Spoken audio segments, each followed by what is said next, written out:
Hi, everyone. Welcome back to the Cage Siders. Jeremy along with the coach, Angelo, Reyes, and we're joined in studio by two-time UFC heavyweight champion Frank Mir. Frank, thank you so much for joining us. I'm glad to be here. Thank you. And see, for the second week in a row, I had to make sure I wore the shirt, man. That's because we don't have a clothing budget. We wear the same clothes in every episode. Maybe real water. Yeah. We'll that now since Frank's an owner, right? Yeah. Now, Frank, we're on the heels of that news where you're finally free from the UFC. You can do whatever you want. So me and Jeremy kind of wanted to have a little bit of fun with you because we know you can do multi-sports. And Mayweather, McGregor. Soccer, not so much. But oh, okay. All right. Damn it, there goes my question. Damn it. Now, I believe it's still happening. Your ADCC fight, ADCC match with Chael Sonnen is in September, right? it is. The weekend, the 22nd, 23rd, 24th. I don't know which day exactly in that tournament it'll be, but yeah. Can you talk to us a little bit about that format, the ADCC format? Well, basically it's just going to be, they have tournaments, weight classes going for anybody who's familiar, and it's submission grappling. Right. So they have a whole point system, a no point system, it's submission orientated. That goes through and then they do bracketed, and you don a champion in different weight classes, and they do an absolute. But inside the tournament itself, they'll do super fights, where you get to see guys that have already of note, having matches, and so you kind of get to, play a, fantasy matchup, where, normally, sometimes, you can have tournaments, and sometimes you get those marquee matchups of guys that just don't line up together because, one guy got eliminated earlier, maybe they competed different years, whatever the case may be, whereas when you do the super fights, you can specifically say, okay, well, what would it be if, if Frank Mir fought Chael Sonnen in a grappling match? If we enter the tournament, you got to hope that we run into each other, but this way, we get to go through. And originally, Chael Sonnen was supposed to be taking on a real legend of our sport, Ricardo Laborio. Right. The American top team. Yeah. Oh, okay. So, but he had some kind of a knee injury, and I guess to the extent that even though the injury was a couple months ago and the fight still wouldn't be until September, he knew he wouldn't be, make a good showing of himself. So very respectfully, he pulled out instead of just, forcing it to happen, the match. And so at that point, the ADCC, contacted me, asked me if I'd be willing to take on Chael. And, at first I was like, oh, wait a minute, Chael and I, we do the podcasts, together. So, right. We're You're friends. Yeah, we're friends. I mean, I don't pay his lights or anything, but, we like each other, you know what I mean? We have each other's cell phone numbers and we talk and congratulate each other after fights. And, but, at the end of the day, it's an opportunity to compete. And, hell, like I've brought up to people before, most of the people that I've submitted or hurt in sparring are my friends anyways, because it's in the gym. Okay. If you think about it, who do you hit the most? Guys Right. in the gym, you know what I mean? And so typically those are your guys you're closest with anyways. So, competing against people, your friends and family, it's not as detrimental as people think, especially here in a submission grappling match, I don't think is bad.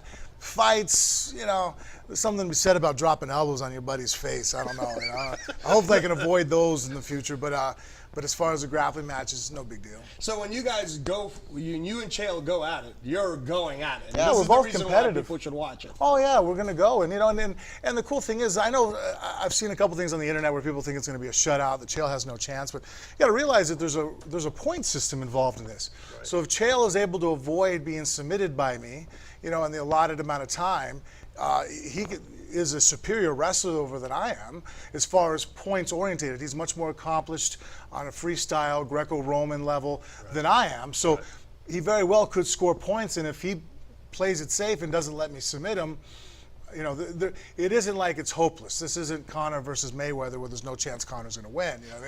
There is a chance for Mayweather or for Chael. Okay, I just saw the Mayweather in them, ladies and gentlemen, where he was trying the greatest submission martial artist we probably ever had in MMA history. Did I pull the Mayweather a little bit? A little bit. You pulled the Mayweather. All right. I saw that. Chael, you have like zero chance. I saw Mayweather doing that, trying to articulate how Conor could be in there, and it's funny. People are like, "Oh, see, Mayweather's saying it because he's a promoter. What is he supposed to say?" Yeah. What I mean? It's a $100 pay-per-view.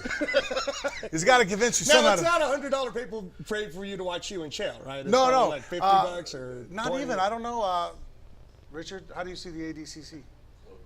Flow Grappling. Flow See, this is why FlowGrappling.com, guys. Check that out. All right. Yeah, so you can go on there. I think they have it's a $9.99 subscription per month, and you can watch Much better value. Yeah, Much no, better and value. then you don't just get to watch our match; you get to watch anything in their history, all the different Right. MMA tournaments that they have, or MMA matches and grappling. I think they do all kinds of things on it. All right, cool. Well, see, so you're going to be doing that. That's September, and then I know the deal that you made with the UFC is to wait all the way till April to respect USADA. Kind of understand. Respect UFC. Or respect UFC. Sorry. So let's pretend April hits and Glory Kickboxing calls you, right? Is that something you'd be interested in doing a Glory Kickboxing match? Oh, absolutely. I think that I only have so many years left to compete, and I want to, and I like competition. I like testing myself. That's the whole reason I ever got an MMA in the first place, and the whole reason too that even after I became a champion, I didn't look for just to sit at a commentary desk or just to become a coach.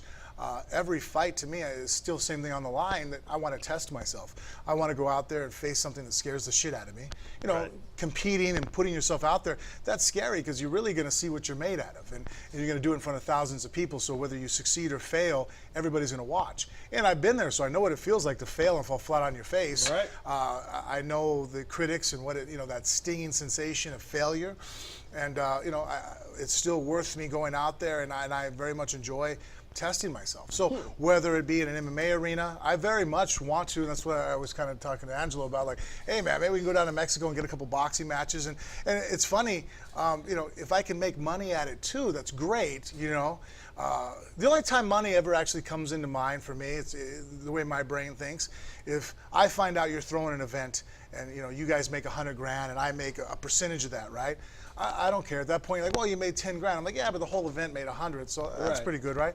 But if you pay me 10 grand and I find out you guys made 50 million, I'm pissed off now. You know what I mean? Like, that's my Right. thing. It's like, look, I don't mind going out there competing, and I enjoy competing. And I wouldn't.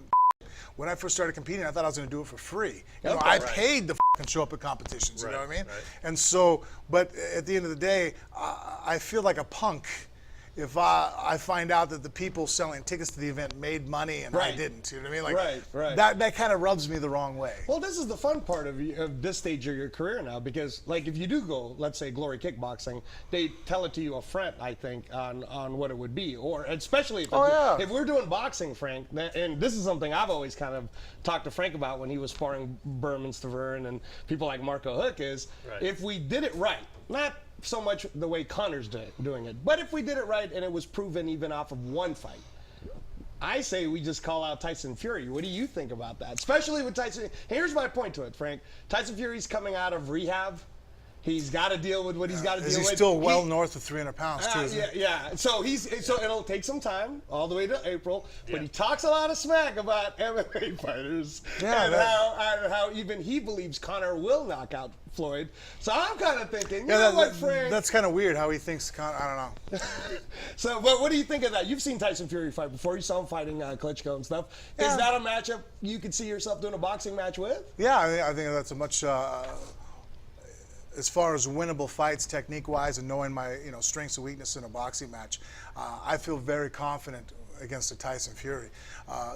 You have to be respectful of Anthony Joshua. The guy's powers, the guy's, Anthony Joshua is a much scarier figure because I think that he proved that he has something that I don't believe Tyson Fury has, and that's mental toughness. Right. I think Tyson Fury is a mental midget. He's a bit of a and you can see that just in how he's handled success. He's a drug addict, and now he's a fat and he just completely broke down with success.